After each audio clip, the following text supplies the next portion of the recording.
Menteri Kelautan dan Perikanan Sakti Wahyu Trenggono berencana membuka kembali keran ekspor benih lobster atau benur dengan menggandeng Vietnam. Padahal, sebelumnya ekspor benur sempat dilarang, usai adanya kasus korupsi izin ekspor benur yang menyeret menteri sebelumnya, Edi Prabowo. Trenggono mengatakan rencana tersebut masih dikaji para ahli dan ditargetkan rampung pada akhir Januari 2024.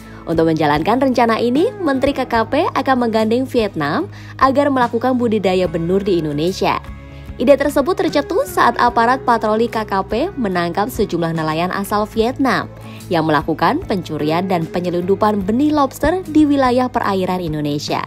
Saat berkunjung ke Vietnam untuk membahas masalah nelayan yang ditangkap, Trenggono berkesempatan melihat budidaya lobster yang ada di sana. Para nelayan Vietnam mengatakan jika ekspor ilegal benur dari Indonesia bisa mencapai 600 juta benih. Nelayan-nelayan itu juga menjelaskan mendapatkan benur ilegal dari Malaysia dan Singapura. Padahal kedua negara ini tak memiliki benur.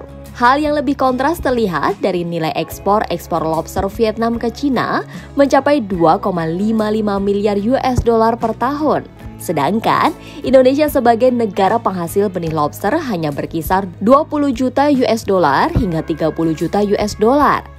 KKP kemudian membuka opsi melakukan kerjasama antar pemerintah. Nantinya, Indonesia akan memenuhi kebutuhan benih lobster dengan syarat Vietnam harus membayar secara resmi. Artinya, anggap saja misalnya berikan 200 juta bibit saja. Kalau 301,5 triliun rupiah jadi PNBP, itu manfaatnya besar, kata Menteri Kelautan dan Perikanan Sakti Wahyu Trenggono. Sebelumnya, mantan Menteri Kelautan dan Perikanan Susi Pujiastuti sempat melarang ekspor benih lobster lantaran dinilai merugikan negara. Larangan itu kemudian dicabut saat Edi Prabowo menjabat Menteri KKP.